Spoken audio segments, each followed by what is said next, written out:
Welcome to Intentional Divorce Insights. I'm Leah Hadley, certified divorce financial analyst, accredited financial counselor, and the founder of Intentional Divorce Solutions. I'll be your guide through the complexities of divorce, finance, and emotional wellness. Join me as we uncover practical tips and empowering insights to help you navigate your divorce with clarity and intention. Hi there, and welcome back to Intentional Divorce Insights.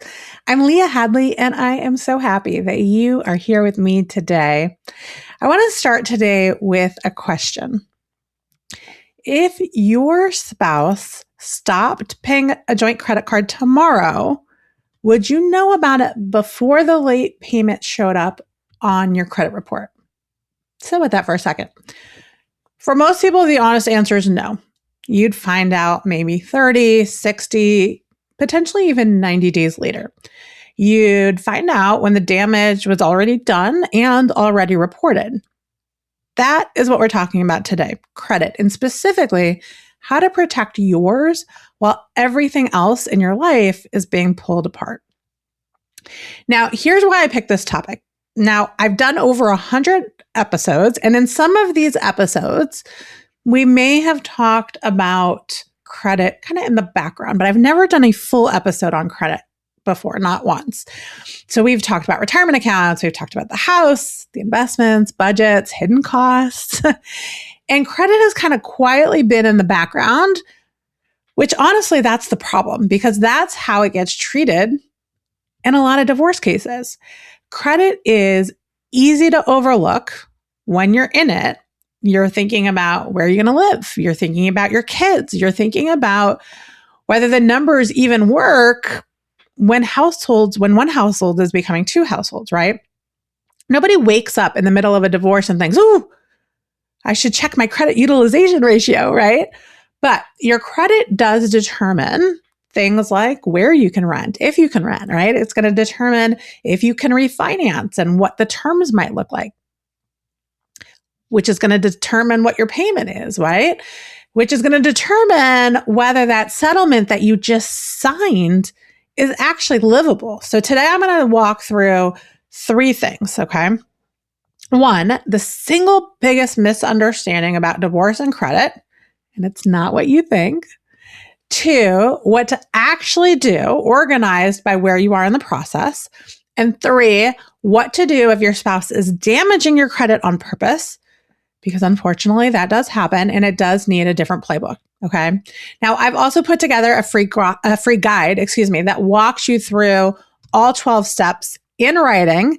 And I'll tell you how to get it at the end. So let's get into it. So let's clear something up right at the top of the show because I hear this constantly and it's just not accurate. Okay. Divorce itself does not lower your credit score. Filing for divorce does not lower your credit score. Being divorced does not lower your credit score, okay? Getting a decree, it's not going to lower your credit score. The credit bureaus don't track your marital status. It's not a field that's on your credit report, okay? There's no box that says divorced and some kind of a penalty attached to it, right? So I want to be clear. The reporting agencies, that's Experian, Equifax, TransUnion, they don't care whether you're married or not. So when somebody tells you that divorce is going to tank your credit, that alone is not true. And I want you to stop carrying that particular worry around with you. But I do want you to understand what is true because I think this is really important. Divorce creates the conditions where credit damage can happen very easily, not because of the divorce itself, right? But because of everything that may be happening around the divorce. So think about what actually moves a credit score, right? Payment history is the most important piece, right? Credit utilization, meaning how much of your available credit that you're using, that's the next biggest factor. The age of your accounts, that's going to be around 15% of the impact, and your mix of accounts, that's the type of accounts that you hold, that's something like 10%, where new inquiries make up the rest. But just to reiterate, the two most important factors are going to be your payment history and your credit utilization. Now, let's take a look at what divorce does to each of those things. All right. payments get missed because you may have thought that your partner was paying for something and they may have thought that you were paying for something, or maybe one of you just decided to stop paying for something, right? Balances go up. Keep in mind, household income very commonly drops, right? Because a lot of times the income that was supporting one household is now supporting two households, right? So household income very commonly drops, but expenses don't often drop in the same way. And so sometimes somebody ends up putting groceries on a credit card, right? Or legal fees on a credit card. Accounts get closed in a hurry. Now, sometimes that's emotionally, but it's important to remember that closing accounts can shrink your available credit and can shorten your credit history, right? What else happens? New applications go out. Maybe you need a new card in your name, or you're trying to get a 0% promotional introductory offer, or maybe you're renting an apartment, right? Every hard inquiry has the potential to pull your score down. Keep in mind that FICO puts it at roughly 5 to 10 points each. Now, none of that is the divorce itself. All of that I'm sharing, those are things that may happen during the divorce. And that distinction is really important because it tells you where to put your attention, right?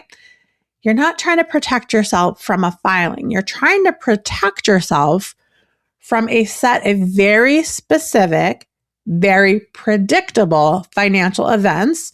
And that you can actually manage. And that's what we want. We want to empower you to show you where you have opportunities to really feel in control, right? Now, one quick practical note on utilization, since it is the second biggest factor and the one that you're going to have the most direct control over, okay? Utilization is simply the percentage of your available credit that you're actually using, okay? So if you have a card with $5,000 limit and you're carrying a $1,000 balance, that's going to be a 20% utilization rate on that card, okay? Now, the general guidance is to keep it at 30% or below. Closer to 10 is better.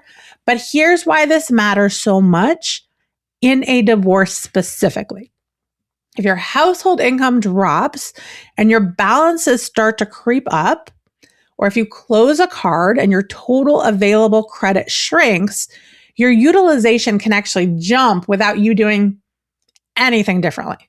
Same spending, worse ratio, lower score. So when you're deciding whether to close a joint account, that's part of the calculation, not the whole calculation, because an open account with a hostile X on it, that has its own risks associated, right? But part of it. And one more thing worth saying out loud, your credit isn't just about borrowing, okay? Landlords check it. Utility companies check it. Insurers in many states use credit-based scores, okay? Some employers, depending on the nature of the industry or kind of role that you're in, may be looking at a version of it. So when you're rebuilding a life from scratch, that number touches a lot more doors than a lot of people realize, okay? Now, I want to give you the concept that I think is the single most valuable thing in this episode. So if you remember nothing else, remember this. When you have a joint debt, you are not in one relationship, you are in two, right? The first relationship is between you and your spouse. That one's governed by your settlement agreement or your court order. That's the divorce decree, right? That's the document that your attorney was helping you to negotiate, right? The second relationship, though, is between you and the lender. Now, that one is governed by the original credit agreement that you signed when you opened the account. That could have been 15 years ago, right? It could have been on a kitchen table that you don't own anymore. Here's the part that often catches people off guard. Your divorce decree does not touch the second relationship. Your decree can say in plain language that your spouse is responsible for the Chase credit card. A judge can sign it. It can be filed with the court. And honestly, Chase doesn't care. Chase was not party to your divorce. Chase has an existing contract with two people, and until that contract is satisfied or changed, both people are still on the hook. So if your spouse doesn't pay, the late payment does go on to your report too, right? Your recourse is against the spouse, not the bank. Now, you may be able to go back to court. You may be able to pursue, enforcement or reimbursement. Your attorney can talk you through those options. But none of that unrings the bell, okay? None of that removes the late payment. That derogatory mark can sit on your credit report for 7 years while you're trying to live your life, right? While you're trying to rent that apartment or refinance your house. Now, I have watched this happen to very careful, very organized, smart women who did everything they were told to do, right? They got the language in the decree. They thought they were protected, and they were protected in one relationship, but still exposed in the other. So here's kind of the practical translation, if you will. My spouse will be responsible for the mortgage. That's not a plan. That's a sentence, right? A plan says how their name and your name actually get separated, by when, and what happens if it doesn't work, right? That might mean a refinance. It might mean the house gets sold. It might mean the balance gets paid off out of marital assets. It might mean a lender approved assumption, right? Which is a real thing, but not available on every loan. Whatever it is, it needs 3 more pieces. It needs a deadline, it needs proof of completion, and it needs a backup plan if it fails. Because here is the scenario that I see all the time, right? She agrees that he can keep the house and refinance. Sounds fair, fine. Nobody checks whether he can actually qualify on his income alone at today's interest rates. 6 months later, the refinance is denied. Her name is still on a $300,000 mortgage, and there's nothing in the agreement that says what happens next. Now, this is exactly why I want people to run the numbers before they get into these agreements, right? Not after. A settlement can look completely reasonable on paper and still leave your credit exposed for years in some cases. Okay, so let's get practical. I'm going to organize this by where you are, because the steps are different depending on whether you're thinking about divorce, you're in the middle of one, or you've already finalized. So if you are early, like before or maybe right at filing, I do want to encourage you to start by pulling all 3 credit reports. This isn't about the score. I want you to pull the actual credit report. So you're going to want, Equifax, TransUnion, and Experian. You can get them all for free. Go to annualcreditreport.com. That's a federally authorized site. You can get all reports from all 3 bureaus. And when I say don't look at the score, I mean, I'm not interested in the score for this. This is not the purpose of this exercise, right? That's one number. The report has a lot of information in it. And what you're looking for is every open account, every mortgage and HELOC, car loans, personal loans, maybe there's student loans, anything in collections. There are any inquiries that you don't recognize. Pay attention to how you are listed on each account. Are you a joint owner, a co-borrower? Are you an authorized user? Those are not the same thing. We'll come back to that. Now, one caution, your credit report is a starting point, not a complete inventory. There are plenty of obligations that don't show up on a credit report. So also go through, tax returns, bank statements, loan statements. I want you to build a list, one document, one place that you have identified every account, the creditor, the type of account, the balance, what the minimum payment is, what the due date is, whose name is legally on it, who has access to use it, and who is actually paying for it right now, and what has to happen for it to be fully separated. Now, that last column is the one people skip, and it's the one that really matters, right? Now, I know that this is going to sound tedious for a lot of people, especially for those of you who just don't like looking at the numbers. I get it. It is tedious. but it also solves the single most common cause of credit damage, in a divorce. And it's not malice, it's assumption. That's right. The single most common cause of credit damage in divorce is the assumptions that we make. We assume that she is going to continue to pay on auto pay or that he's handling it, right? But nobody's handling it. Now, if you are in the middle of a divorce, I want you to keep making at least the minimum payment on anything with your name on it, even if you're furious about it. Even if you are certain that that debt should be the other person's. Now, I know how that sounds. I do know how that sounds. You're not conceding anything by making a payment. Keep the records. Your attorney can address reimbursement or a temporary order if needed. What you are doing is refusing to let a fight about responsibility turn into a second separate problem that lands on your credit report, okay? Now, deal with the joint cards, but talk to your attorney first, especially if there are temporary orders in place. Excuse me. Or if one of you genuinely needs that card for household expenses, don't unilaterally close something and create a legal problem while solving a credit one, okay? Now, once you've got that guidance, you want to call the issuer and ask what's available. Depending on the account, you might be able to freeze new charges while you keep paying down the balance, or you may want to reduce the limit, or you may want to remove an authorized user. Maybe you want to close it to future purchases.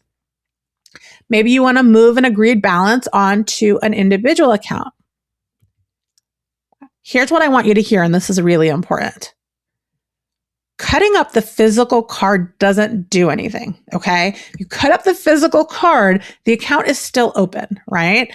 Stored card numbers, digital wallets, auto pay, a replacement card in the mail, those are all still going to work. So it's really important. It's really, really important that you know the difference between being a joint owner and an authorized user, okay? I mentioned that I would go into a little bit more about that. A joint account owner or a co-borrower is contractually on the hook for the debt. An authorized user generally is not going to be responsible for paying the balance, but the account can still show up on her credit report or on his credit report and affect them. So if you are an authorized user on somebody else's account, and that account is carrying a big balance, or maybe that person's not making on-time payments, you can call and be removed as an authorized user, right? If you have somebody who is an authorized user on your account and you want to remove them, you may want to find out, can you just remove them? Do you need to get a new account number, right? Now, it's important that you lock down your access, okay? New passwords on your email, your bank, your credit cards, payment apps, phone account, cloud storage, right? Change the security questions if your spouse knows the answers, and a lot of them would. I mean, a lot of you guys have been married for a long time, right? It's important to remember to check devices that may still be signed in, right? So a lot of times if you're changing a password somewhere, it's not necessarily killing an active session, right? You may want to consider a credit freeze if there's real risk. A freeze can restrict access to your credit file. So that makes it much harder for somebody to open a new account in your name. It doesn't cost anything. You do have to place it with each of the 3 bureaus separately. But for some people, that's an important step, right? A fraud alert is a lighter touch option that tells creditors to verify your identity before extending any credit. But I think seriously about a freeze if you found accounts or any inquiries on your report that you didn't recognize. Certainly most of the time your spouse is going to have your social security number, right? And so, you have to know the nature of your situation. And, if there's been financial abuse involved, if there's been a history of forged documents, certainly you want to make sure that you're taking the steps that you need to really protect yourself. Now, if you haven't in the past, it is important that you are building credit in your own name. It is important that you do have a bank account in your own name, a checking account, a savings account, a credit card, right? Depending on the nature of where you are in the process, it may be time to redirect your income.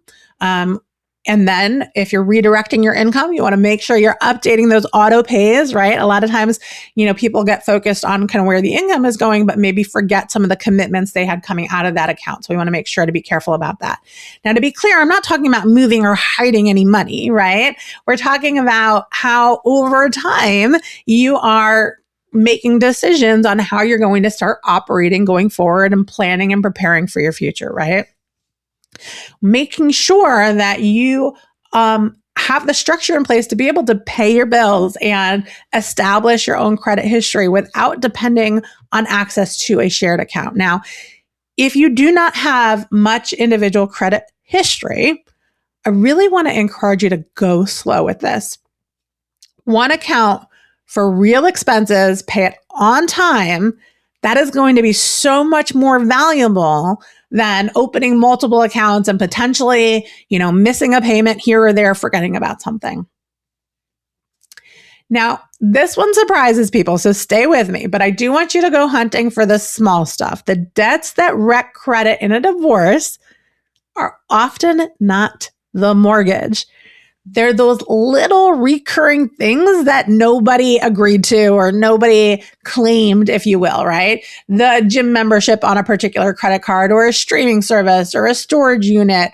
Those are the kinds of things that come up when accounts get closed or cards get canceled.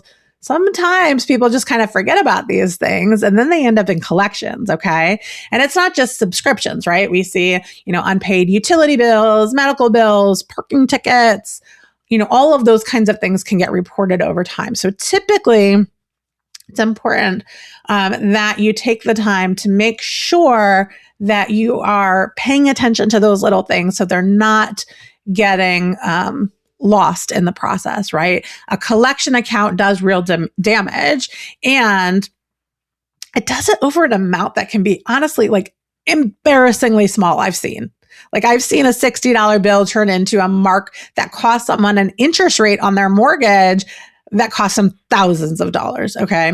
So go through the last 3 months of statements on every single account, both of yours, if you have access, and pay attention to any of the recurring charges, right? Make sure that if there's nobody's claiming it, then it's getting canceled, right? And if there's something that you are claiming, that you're putting it on a card in your own name. Now, I do want to encourage you, if you have a temporary agreement as you're getting through the process, that you put that temporary arrangement in writing. You don't have to wait for the final decree to figure out how you guys are getting through the process. Who's making the mortgage payments? Who's making the utility payments, right? Who's responsible? And what happens if they don't pay, right? Whether, and what's acceptable to charge and not charge, things like that. So the more that you are able to be in a space and communicate and have that documented, it just eliminates a lot of those disagreements. It is important to continue to monitor, checking once at the beginning, that's just not enough. Setting alerts on payments due, payments received, large purchases, that can be really helpful, all right? And if you find something that's inaccurate, make sure you dispute it with both the credit bureau and the company that reported it, right? You want to keep copies of everything. Now, once the divorce is final, you want to go back and verify. Now, this is a step that almost everybody skips. And it's one of the reasons why problems surface years later, okay? So finalizing a divorce does not automatically change anything on any of your accounts. Nothing happens just because the judge signed something. So it's really important that you confirm the activity, right? Were the joint cards actually closed or paid off? What's going on, right? Were authorized users actually removed? Did the refinance or the assumption of liability actually go through, right? Do the paid accounts show the correct balance? Is your address up to date? Any unfamiliar accounts or inquiries, right? pull your report again in a few months and keep the paperwork. Any payoff letters that you get, if there's any refinancing, anything you sent to a creditor, make sure that you keep documentation. 2 traps I want to name specifically because they are expensive, okay? The first is secured debt. Owning something and owing on it are 2 different things, and the paperwork for each is different, right? A quitclaim deed changes who holds the title to a house. It does not remove you from the mortgage. Signing a car title over does not remove somebody from a car loan. So it is entirely possible to give up ownership of an asset and still be fully responsible for the debt on it. Now, you lose the thing and keep the liability. Now, don't sign anything transferring title until you know exactly what is happening with the loan, okay? Now, the second is the zero balance HELOC. A home equity line with nothing drawn on it may feel like a non-issue. It isn't, okay? It is an open line of credit that somebody can still borrow against. Now, if both names are on it, that's an open door. Close it, right? Or address it explicitly in your agreement. And then there's the harder situation. Sometimes this isn't an oversight, right?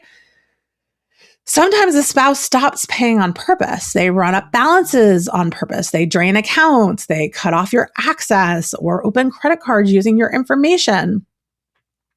Now, if that's what's happening, move quickly and stop trying to handle it privately. Tell your attorney and give them the documentation, okay?